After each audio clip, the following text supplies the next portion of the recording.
Hi, my name is Lion Vincent Haler, and this is my Communications 390 My Conflict Management Final.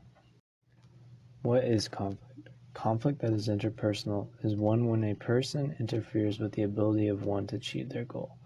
It can involve more than two people, and it can involve whole parties interfering with another. It can often involve strong emotions, if the groups have strong involvement in the disagreement. Even though conflict sounds like a bad argument or even fighting, which it can include, conflict is natural and can be constructive when overcome. There are many different ways to dealing with conflict that help mitigate any negative pathways that conflict can lead. Conflict is a natural part of life that occurs everywhere. You could say that when objects collide, they are in conflict, or that we are in conflict with gravity when we jump. Conflict with friends, family, or anyone will always occur. When I think about a conflict with someone, I become invested. That is because I care about the issue. So many times I have argued and disagreed with my friends because it's important to me that they understand my point of view and my investment in the issue. I'm thankful for conflicts when I overcome them and learn more about other people, and myself. When a conflict gets left in the bad with someone I care about, it bothers me until I fix the issue and overcome it. Attribution theory is one of the conflict theories that I feel makes conflict. The idea is that one comes to explanations and judgments for another person through the information that has been gathered about them. Humans are trying to make perceptions and explanations of others through any information given to them. For example, is that guy mad because he is just a bad-tempered person? Or are there genuine reasons as to why he is mad? In our personal conflict book, there are 5 conflict management styles outlined. For me, all these styles are apparent in my style, but with different context. With avoidance, the conflict at hand will probably be something I either don't want to address or am not ready to address. Especially if I am focused on other issues, I will usually avoid a conflict. I don't really accommodate to people in conflicts, but there are exceptions. When another person holds any power over my head, I will usually accommodate. This style also happens when I have low stakes in the conflicts. Competing as conflict style is usually one I avoid. I really dislike when conflict can get escalated, and competition can easily escalate. I will only play this style if it's with my friends and I know there will be little penalty. Collaboration and compromise are the styles that I tend to use the most. I like to have all sides of the stories clearly laid out in order to work towards a collective approach to any issue. I like to imagine the conflict as us versus the issue instead of you versus me. There are different settings as to where my conflict style changes. At work, bosses and captains have a position of power and leadership over me.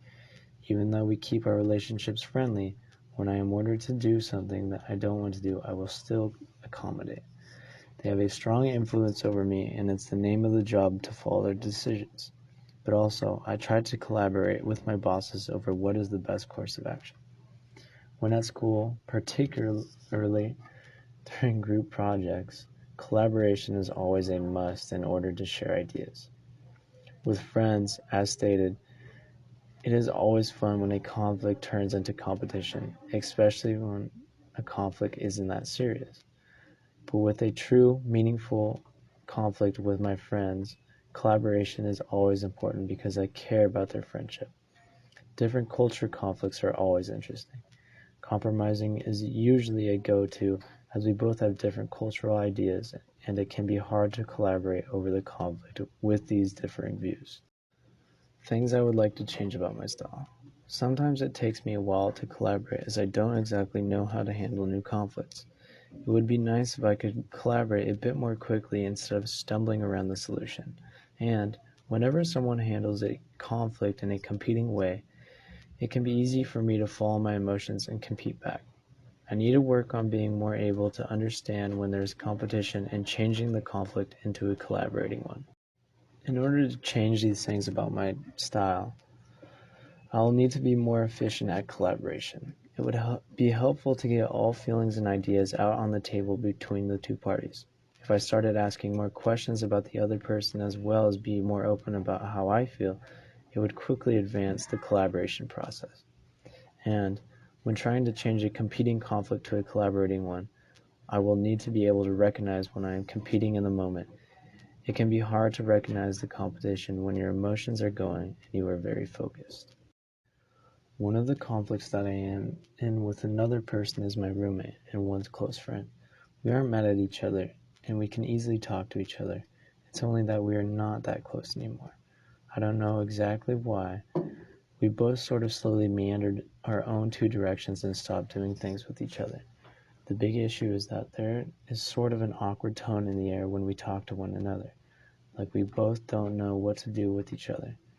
There's an issue at play in our relationship, but we are both avoiding the conflict in our own ways.